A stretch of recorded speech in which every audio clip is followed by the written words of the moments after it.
Wonder Woman. Admitting not even necessarily defeat, just that I can't do it all. And that even goes way back for me, my family.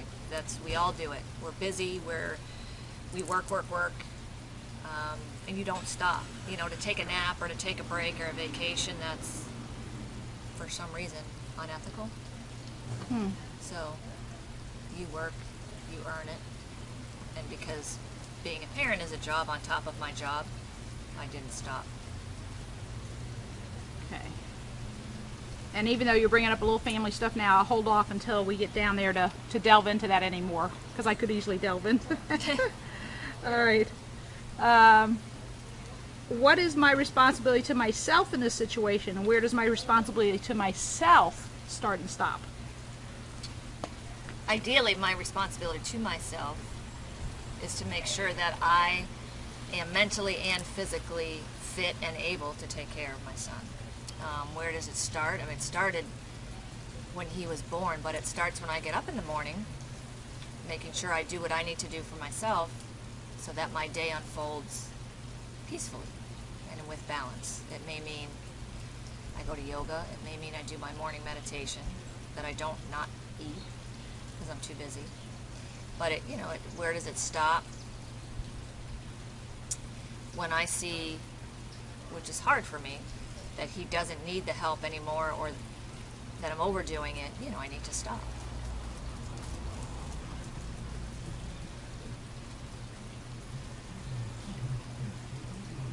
Okay. I'm taking notes. So that's the just delay.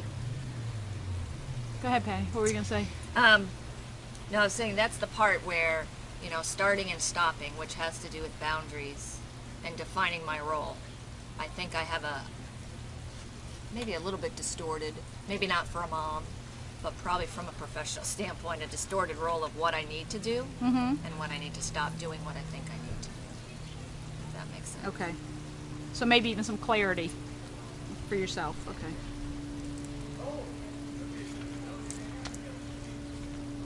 Okay, what is your responsibility to others in this situation, and where does it start and stop? I at the time was an employee, so I was getting paid, so my responsibility was to show up at work and have enough energy to do my work. I have a partner, so to be there for him, and not to take this stuff out on him, which I did, and which that's another assessment. But, right. And to my son, he's the other, but he's directly involved.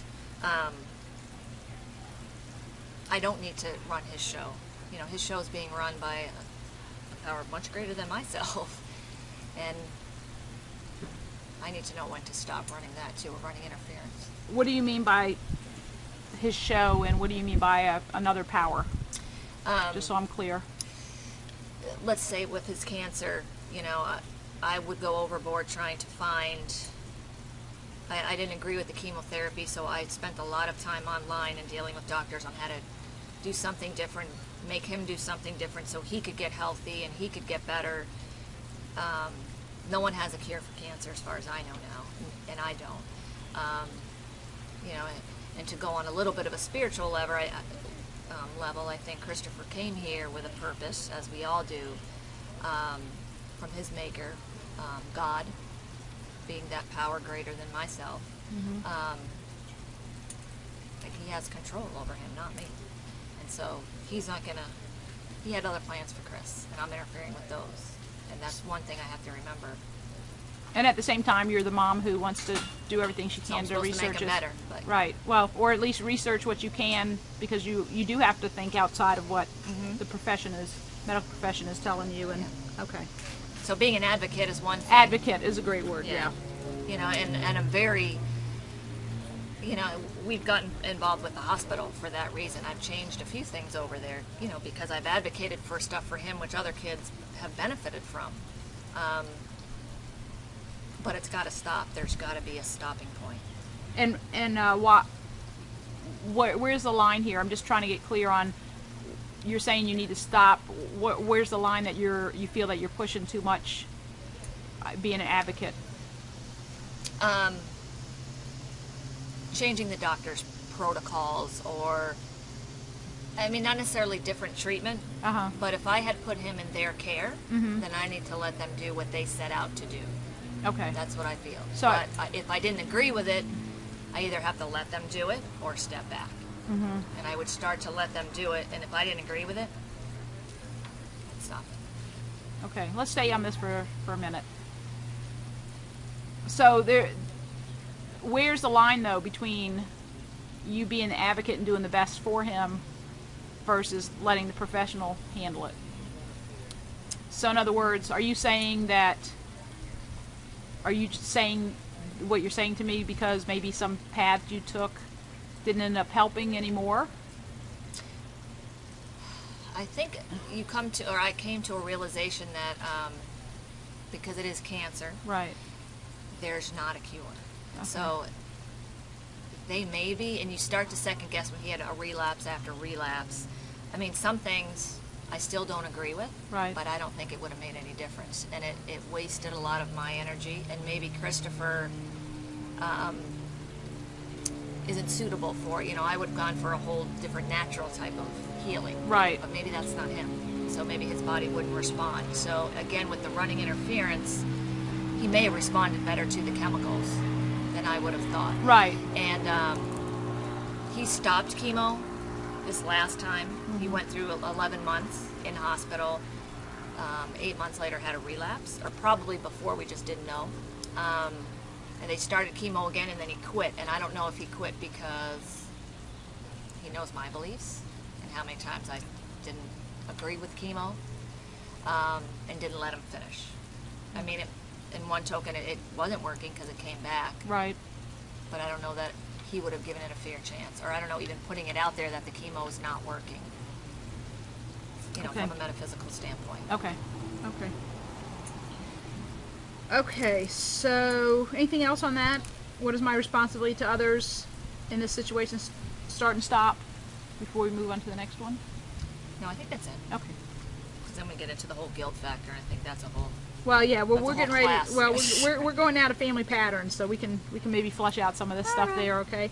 So, what family patterns, old habits, blind spots, unconscious responses, ego triggers, or shoulds do I need to be mindful of so I don't repeat them? Acting out of guilt is a big one. And in what way? Let's see. Coming from an Italian Catholic family with very Italian Catholic mother that stayed home and took care of all the kids, even my working, I felt guilty. Okay. Not staying with him, and all it would take is my mom saying, well, are you not at the hospital, or are you at your house?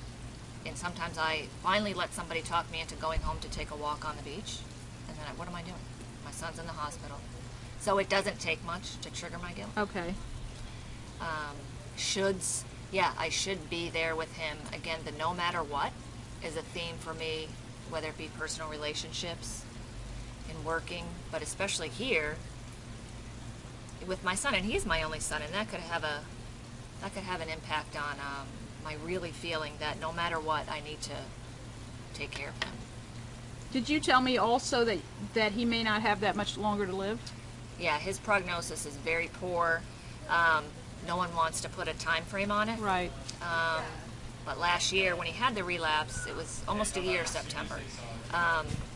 They said, I'm not going to say it's less than a year, but it's definitely not going to be more than 2.5 years. So he's beaten the odds a lot of times, but, Right. but he's also been beaten up pretty big between surgeries and just chemo, just the drugs and the effects of the drugs. Okay. I think that's an important piece, though. It's not even, it's not only that you're dealing with the situation, but there may be a time definite here. Mm-hmm. Which That interferes with my balance as far as right. So how do you deal how with selfish do I get as far as my needs? Right. So who Okay, Patty, our camera shut off, so we just got new batteries and we're ready to go again.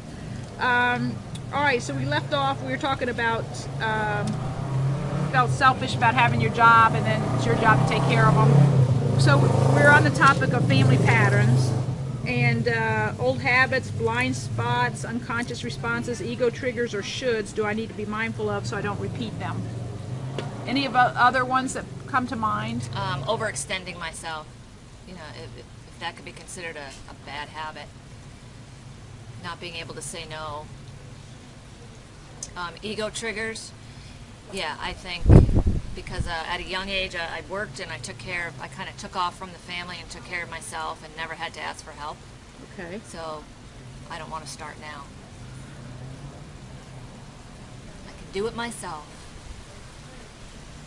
Yeah, you got that old good thing going. Why? I can do it. I can do it. Okay. 4 brothers later, right? I can do it. Yeah. Okay. Why start now? Okay. Classic. Okay. So if we delve into this part a little bit more, because this tends to be a little meaty in the family patterns part. You know, one of the things you said to me before we started recording is the self-honesty, being honest with yourself. And I think part of being honest with yourself is being willing to acknowledge that, you know, obviously you're the one that keeps this going. Exactly. You're the one who keeps this, you're like the gerbil on the wheel. The train wreck is where I was going. The with train it, wreck, yeah. okay. The old rickety train on the track. Right, right. So, so you mentioned a lot of different things in that area. Is there anything else you want to mention? I think what I'll do is kind of wrap things up on when we get to goals. The honesty, and I think even just, I mean, I know for myself, but for anyone that starts, I think any kind of need to look deeper. Right. You have to be willing to go to that level of honesty. That's painful. Being truthful with yourself first is a big part, I think, of any process, but this one too, you know, it's hard, especially where I know anyway, deep down inside of myself, that I'm wrong or that I should have done things differently. Okay. I don't really want to know sometimes. And we talked about having gone through this process a few times.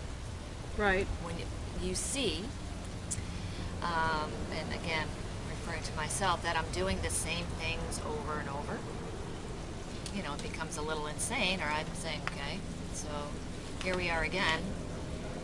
So the more I come to do it, the harder it is to admit the truth, that I'm doing it again, the same things. I'm not doing the same behaviors necessarily, but I mean the belief, when you get really down beneath a lot of layers, the same core beliefs Right. are there, and somehow I need to have some sort of shift or balance and not have them be so rigid. I don't have to do everything. I'm a mother, yeah, I have to some degree take care of my child, but not at the risk of myself. Okay, great. And then while you kind of went into this a little bit, the next question on self-assessment questions is, what are my ethics and values as they pertain to this situation? So you started talking about that a little bit, so let's go into that a little bit more. Any ethics and values that come to mind? Yeah, family values. In my family, again, coming from a big Italian Catholic family, you took care of each other.